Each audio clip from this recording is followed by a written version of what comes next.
Thank you very much, please. And thank you all for being here as we take historic action to deliver a future of safety and security for Americans of every race, religion, color, and creed. We're joined today by law enforcement professionals and community leaders. Though we may all come from different places and different backgrounds, we're united by our desire to ensure peace and dignity and equality for all Americans. I've just concluded a meeting with incredible families, just incredible families that have been through so much. The families of Ahmaud Arbery, Botham Jean, Antoine Rose, Jamel Roberson, Adiana Jefferson, Michael Dean, Darius Tarver, Cameron Lamb, and Everett Palmer. These are incredible people, and it's so sad. Many of these families lost their loved ones in deadly interactions with police. To all of the hurting families, I want you to know that all Americans mourn by your side. Your loved ones will not have died in vain. We are one nation, we grieve together, and we heal together. I can never imagine your pain or the depth of your anguish, but I can promise to fight for justice for all of our people. And I gave a commitment to all of those families today with Senator Tim Scott and Attorney General Bill Barr. We are going to pursue what we said. We will be pursuing it, and we will be pursuing it strongly, Tim, right? Okay. I want to recognize Attorney General Bill Barr, who's spent so much time on this and other matters like this. Bill, thank you very much for being here, along with, great job you're doing. Along with Senate Majority Leader Mitch McConnell and Tim Scott, and they're going to be working on a Senate bill also that can go hand in hand with this.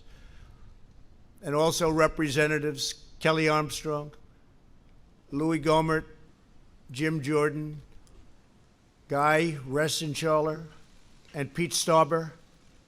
And thanks also to Florida Attorney General Ashley Moody, the President of the Fraternal Order of Police, Pat Yos, President of the International Association of Chiefs of Police, Stephen Cass Stevens, and many other law enforcement leaders who are going to be joining me at the signing.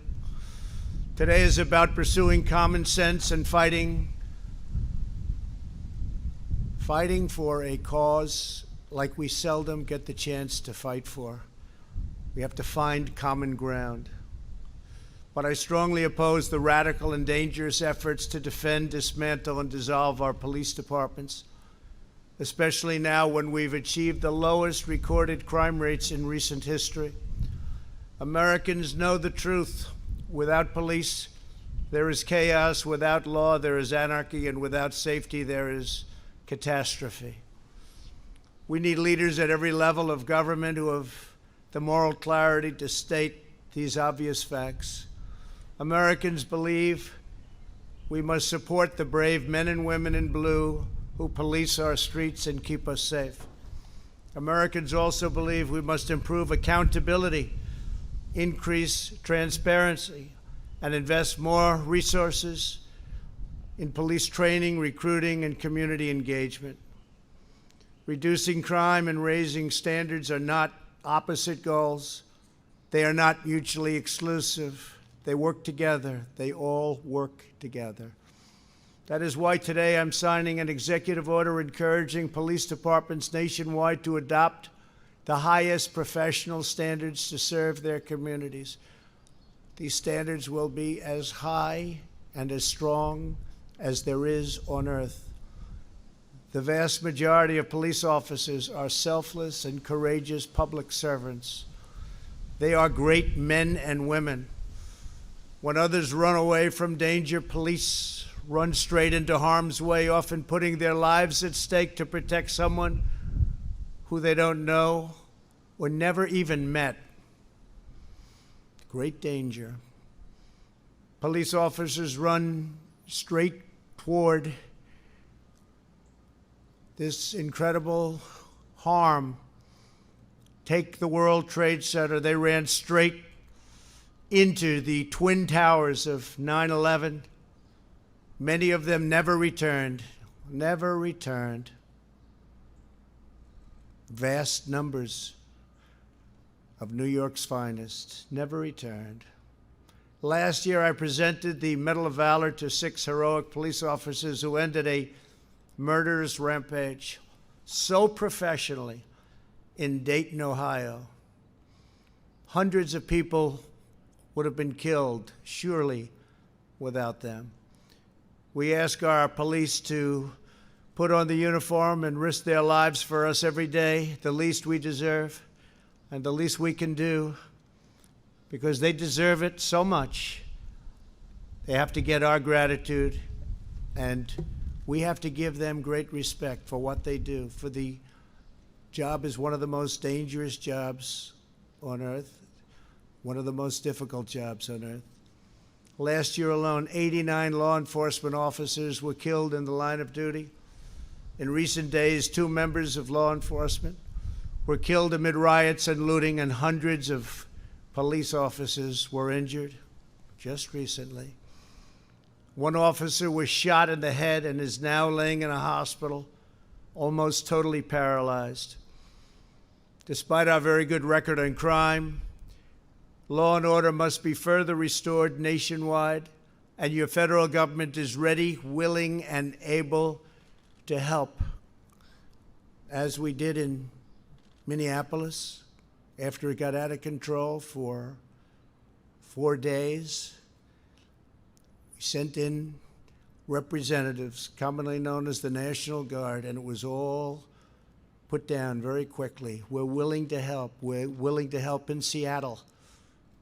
We're willing to help anywhere you want, and we'll be there very quickly. It won't take long.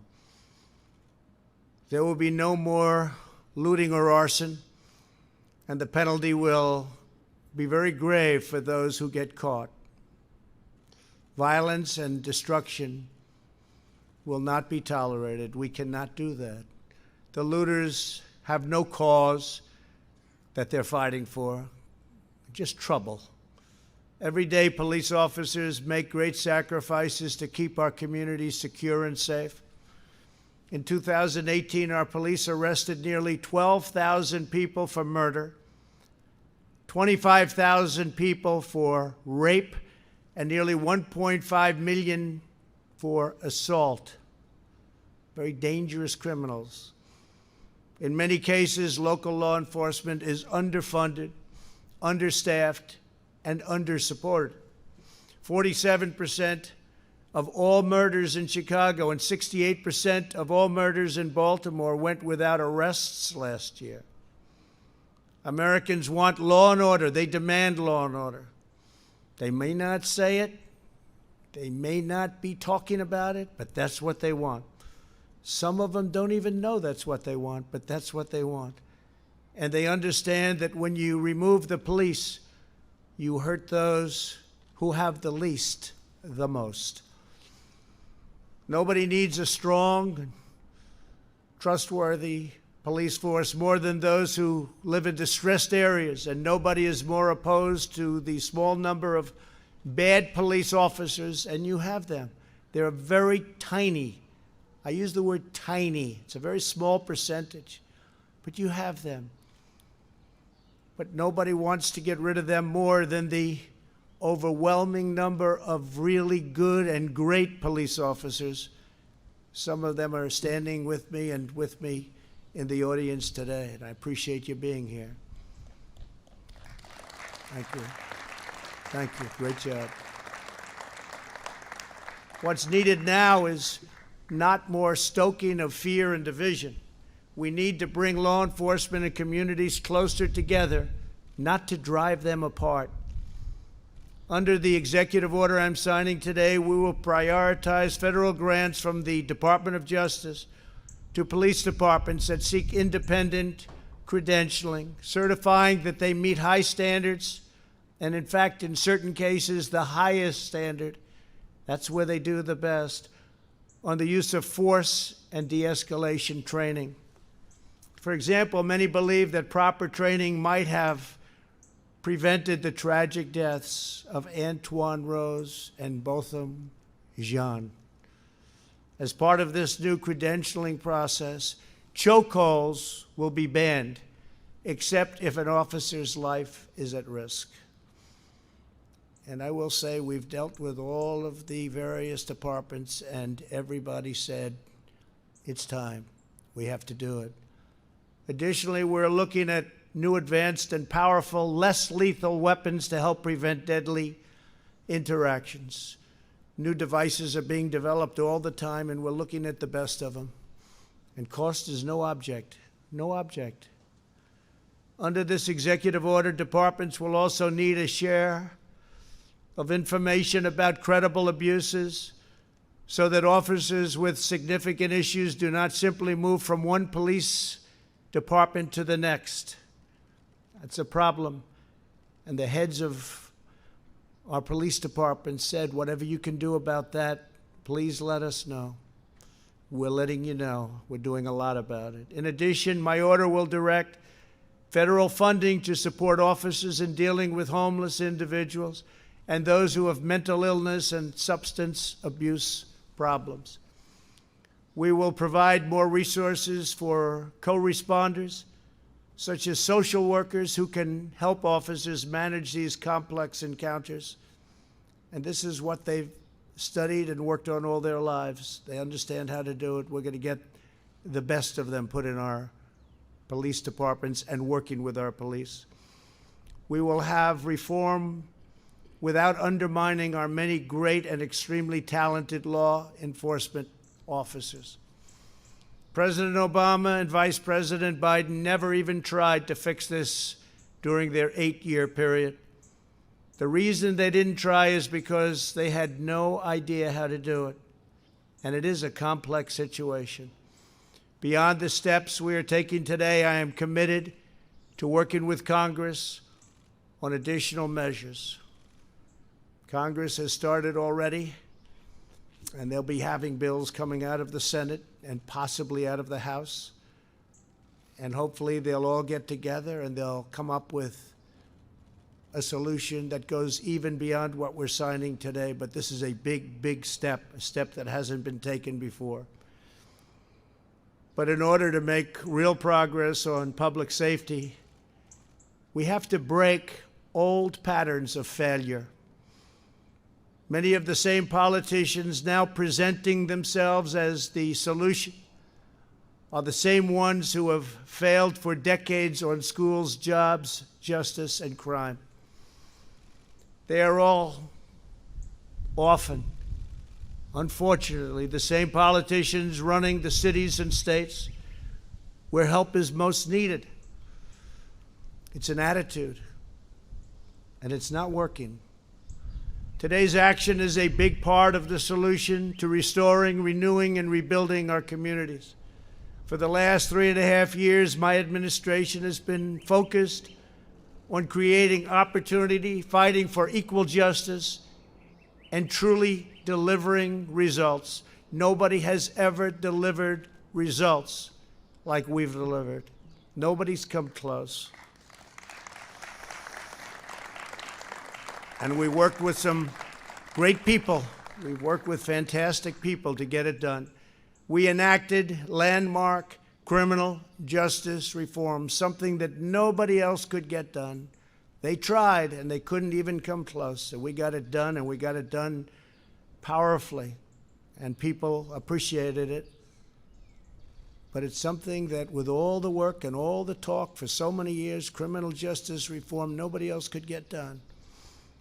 We secured permanent and record funding for HBCUs, that's historically black colleges and universities, numbers that they never thought were possible, and long-term financing because they would come back to the White House after my third year. I said, why are you here again? Great people, about 42 people, the heads of black colleges and universities, great people. They do such an incredible job. And I'd see them after the third year. I say, why are you doing this? We need money again. I said, don't we set it so you have like a 10-year program, a 5-year program?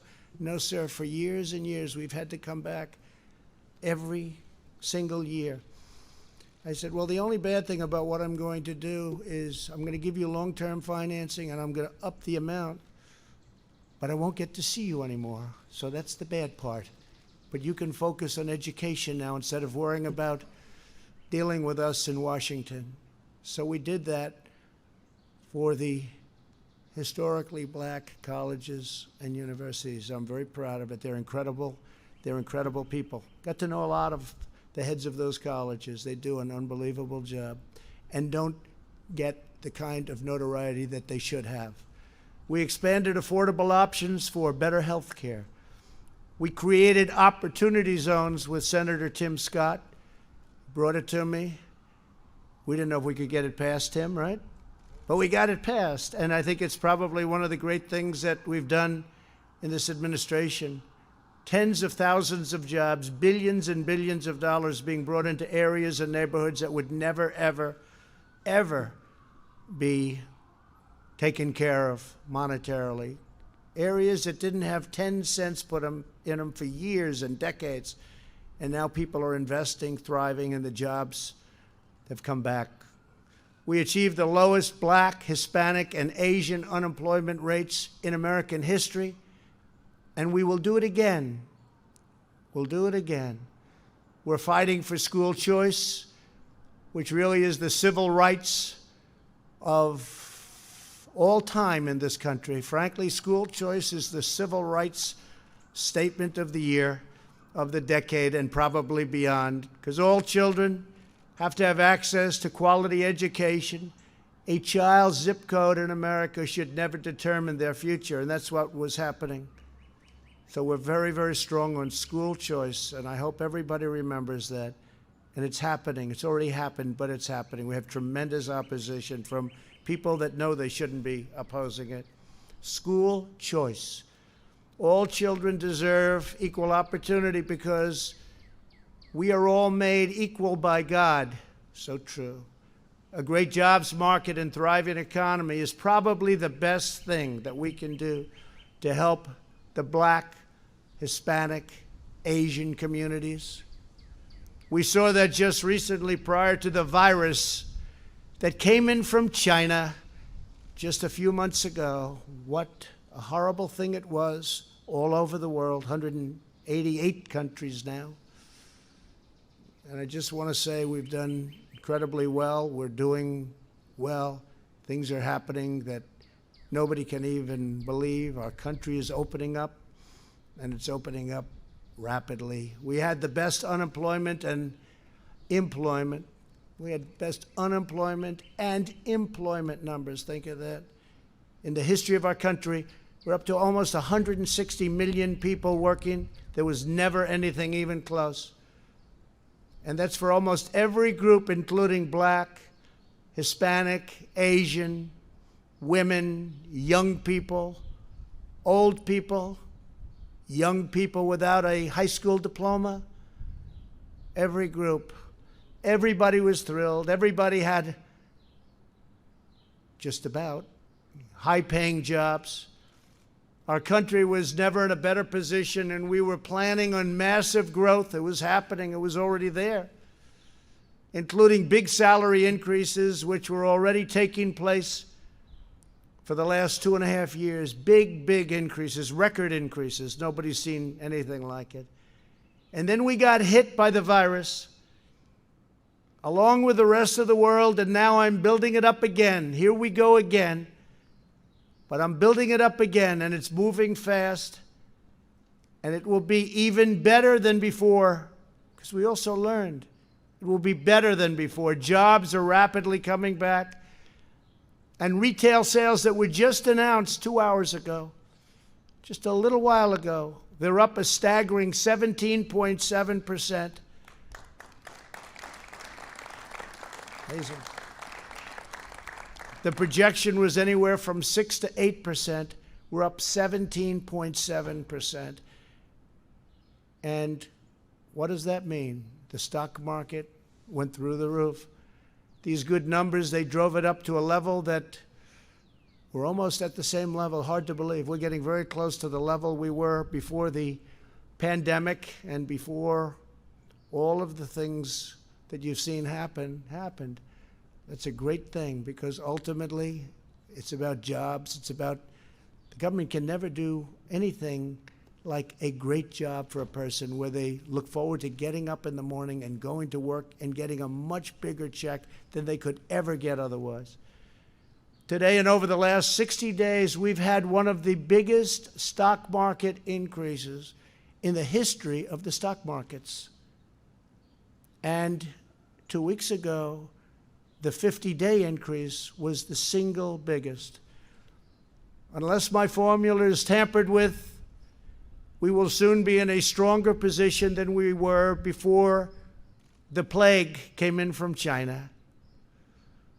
When the numbers reach the point that I know they will, there will again be a great unity and a great spirit in our country. People will have that job back that they might have lost. They'll be making even more money than they did before.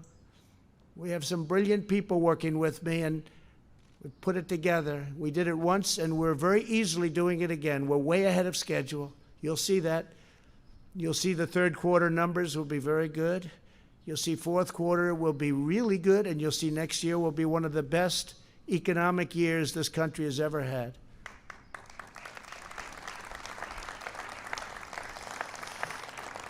And it's all happening very quickly, way ahead of schedule, and I think you'll see that. People can't even believe what they're looking at.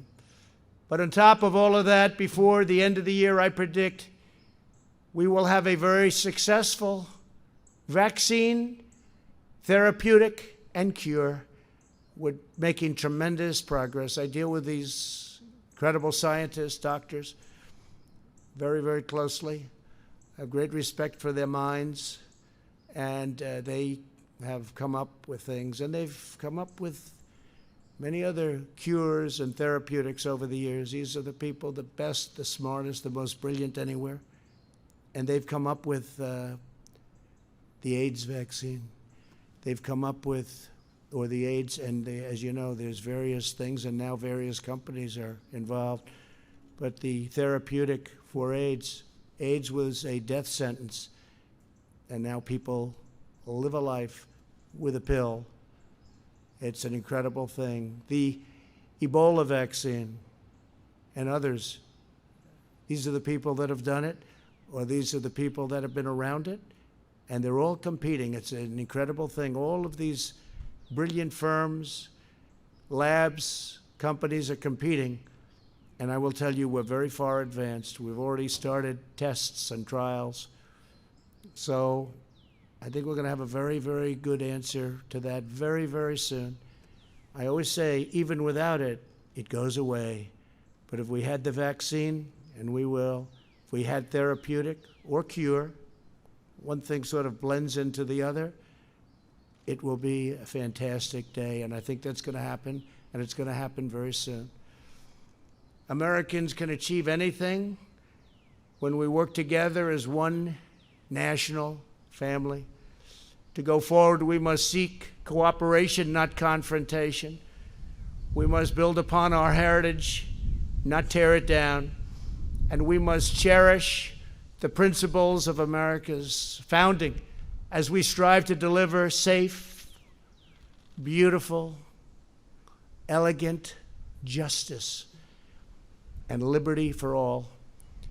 I'd like now to invite our great friends, because they are our great friends from law enforcement, the officers representing their groups, to come up as I sign a very important executive order.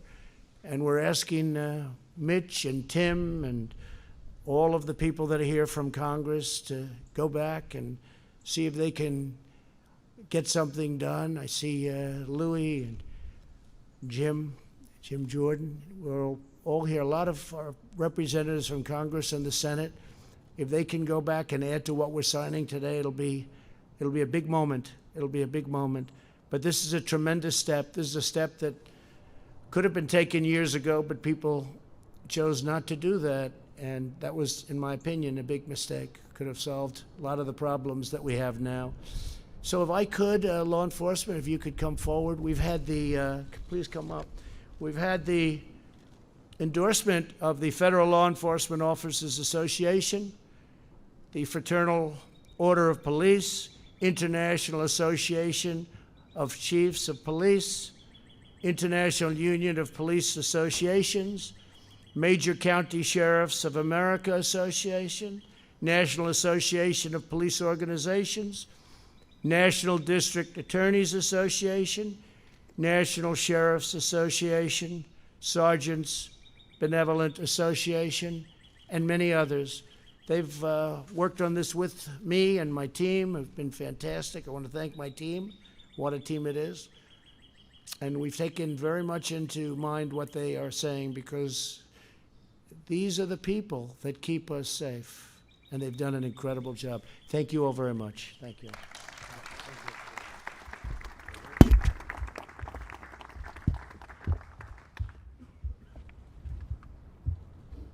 This is a big one, right?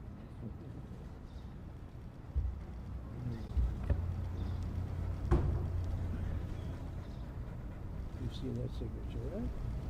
Okay, Twice, sir. yeah, very good. Great job.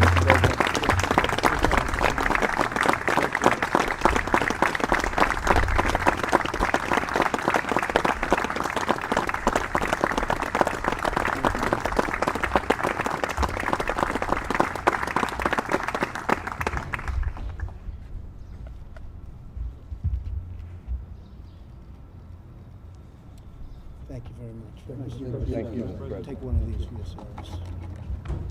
Okay. Thank you very much, everybody.